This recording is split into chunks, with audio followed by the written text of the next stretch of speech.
সকালে মাত্র ১ ঘন্টা সময়ের মধ্যে সংসারের আশিপাশি কাজ আজ যেভাবে কমপ্লিট করলাম, আর সাথে রয়েছে পুজোর shopping. Hello everyone, good morning. আমি সাথী নতুন আরও একটি ঝলমলে ব্লগে সবাইকে ওয়েলকাম জানাচ্ছি। আজ হচ্ছে বৃহস্পতিবার, আর জানো তো আজ সকাল ৫টার সময় ঘুমটা ভেঙে গিয়েছিল। তো সকাল ৫টায় অন্ধকার অন্ধকার দেখাতে একটু শুয়ে পড়েছিলাম, ব্যাস। তারপরে মেয়ে ৬:৩০ থেকে ডাকছে, মা ওঠো, বেলা হয়ে যাচ্ছে। তারপরে উঠলাম সেই ৬:৩০ সময়। যদিও আজ একটু বেলা হয়ে গেছে, তবুও আজকে কিন্তু অনেকটা স্পিডে মাত্র ১ ঘন্টা সময়ের মধ্যে সংসারের বাসি কাজটাও কমপ্লিট করেছিলাম। জানি না কিভাবে আজ এত তাড়াতাড়ি এত কাজ সকালবেলায় সেরে ফেললাম। তো যাই হোক, চলো দেখতে থাকো আজকের ব্লগটা। আশা করছি তোমাদের কাছে ভালো লাগবে, আর সাথে একটা লাইক করে দিও, আর কমেন্ট করতে কিন্তু একদম ভুলো না। গতকাল যদিও গ্যাসটা সব মুছে রেখেছিলাম, তবুও কি বলতো, রাত্রিবেলা না জানলা ঠান্নাগুলো সব খোলা থাকে, মাঝে মধ্যে বিড়ালের উৎপাত হয় আর কি। রান্নাঘরে খুঁজে দেখে, কিন্তু রান্নাঘরে তো আমি কিছু রাখি না, কিছু পাবেই না। ও একটু হাঁটাহাঁটি করে চলে যায়। কেন বলো তো, কী করে বুঝলাম? ওর পায়ের ছাপ মাঝে মধ্যে দেখা যায়। তো সেই জন্য চেষ্টা করি প্রত্যেক দিনই সকালবেলা হালকা হাতে একটু মুছে নেওয়ার। আর এদিকে দেখো, সকালবেলা এনার্জি পাওয়ার জন্য থানকুনি পাতা, হলুদ আর মধু সব কিন্তু রেডি করে নিয়েছি, আর সাথে 1 গ্লাস জল। তো এগুলোই খাচ্ছি। এগুলো আমি আগেও খেতাম, কিন্তু মাঝখানে কিছুদিন অফ ছিল, আবার শুরু করেছি, কারণ দেখছি প্রবলেম হচ্ছে। এগুলো খেলে আমি অনেকটা ভালো থাকি, জানো তো। তো যাই হোক, সেগুলো খেলাম, জল খেলাম সাথে। এরপরে খাবো কিন্তু চা। চলো, এই বারান্দা বাগানের সামনে দাঁড়িয়ে দাঁড়িয়েই বাগানটা উপভোগ করছি, সাথে আমি এনার্জি নিচ্ছি।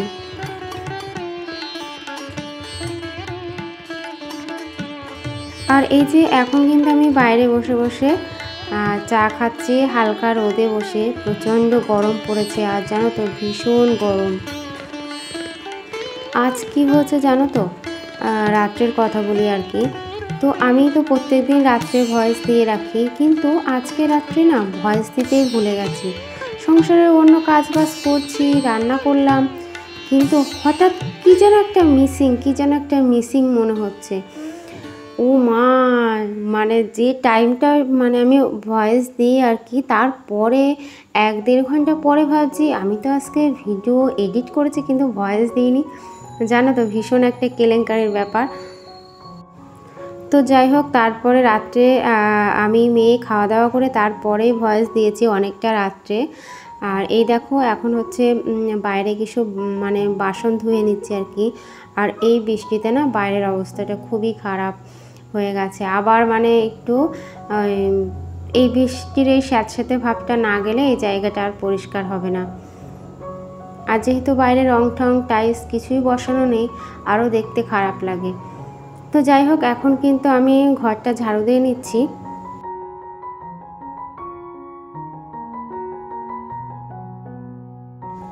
সকাল সকাল আজকে এত স্পিডে এত কাজ করে ফেলবো ভাবতেই পারিনি। আবার এমন এক দিন হয়ে যায়, জানো তো, সকালবেলায় উঠেও হয়তো 5:30-6টায় উঠেও অনেক কাজই করতে পারি না, কেমন যেন ঝিমিয়ে ঝিমিয়ে কাজ করি, গায়ে যেন এনার্জি পাই না, এরকম। কিন্তু আজকে 6:45-7টার সময় উঠেও যে আমি এতটা করে ফেলবো আমি সত্যি ভাবতে পারিনি। আর এই দেখো, এসেছে বাজার, সাথে হচ্ছে কলমি শাক।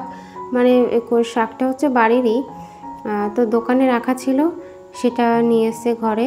আর নিয়ে এসেছিল পেঁপে আর কুমড়ো। চলো এখন ঘরটা তাড়াতাড়ি করে মুছে নিই।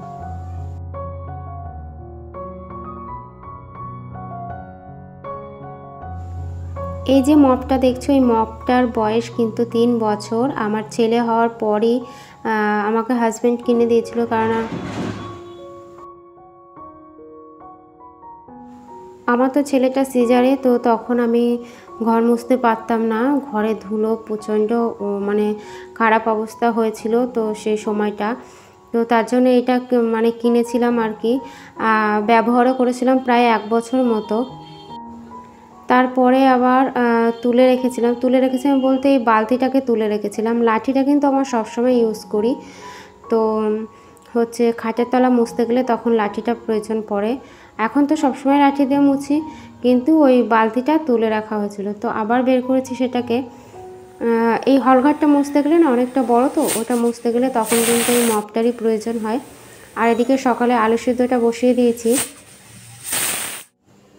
চলো সমস্ত কাজ কিন্তু শেষ, তারপরে আমি কিন্তু স্নান করে নিয়েছি। স্নান করে এখন রেডি হয়ে নিচ্ছি। চলো এখন হচ্ছে সবাইকে ভাত দেবো।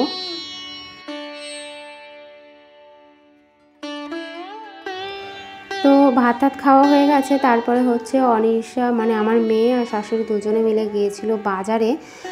তো পুজোর শপিং বলতে মানে ছেলে আর মেয়ের জন্য আনা হয়েছে।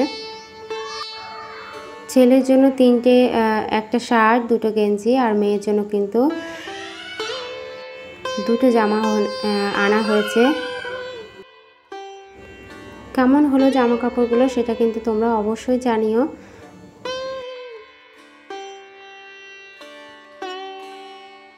পুজোতে আগে তো ছেলে মেয়ে, তারপরে বাকি সদস্যদের কথা চিন্তা করা যাবে, তো সেই জন্যই কিন্তু ওদের জন্য আগেই কিনে আনা হয়েছে। তো যাই হোক, ওদের দুজনের হয়ে গেছে একটা নিশ্চিন্ত। কেন বলো তো, বড়দের থেকে বাচ্চারাই তো বেশি আনন্দ করে, তো ওদের জামা কাপড় না হলে কিন্তু মনটা খারাপ হয়ে যায়। তো আমরা খুব একটা জামা কাপড় নিই না, আবার নিই না বলবো না, নিই, তবে হচ্ছে সব সময় হয়ে ওঠে না, পয়সা করে তো ব্যাপার। আর জানো তো, সব থেকে হলুদ জামাটা আমার বেশি পছন্দ হয়েছে।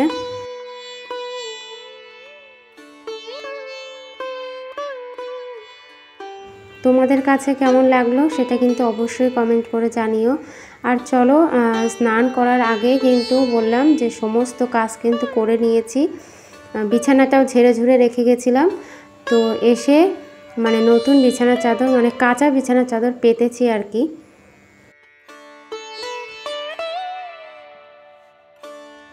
আমি কি বলতো, জামা কাপড় নেওয়ার থেকে আমি জিনিসপত্র বেশি পছন্দ করি, ঘরের জিনিসপত্র।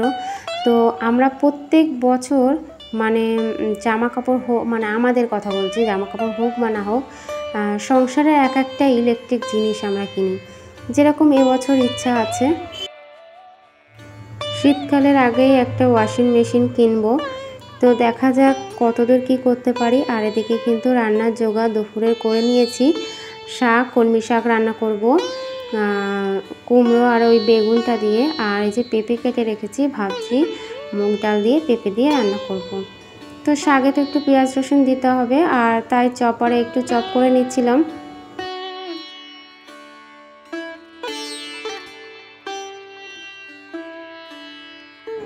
এই মানে চপারটা আমার যে এত উপকারে লেগেছে তোমাদের কি বলবো। আমি একদমই পেঁয়াজ কাটতে পারি না, প্রচণ্ড চোখে জল আসে, আর তারপরে কাটতে গেলেও, কুচি করে কাটতে গেলেও সময় লাগে, তো সেই দিক থেকে আমার অনেকটা হেল্প হয়েছে। চলো, পেঁয়াজ রসুন ফোড়ন দিয়ে কিন্তু শাকটা বসিয়ে দিয়েছি, আর ওদিকে গরম জল বসিয়েছি ডালে দেব বলে।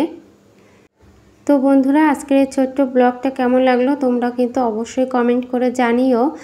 আর তোমাদের কার কার পুজোর শপিং হয়ে গেছে, কে কে নিয়েছো অবশ্যই কিন্তু দেখিও, ঠিক আছে।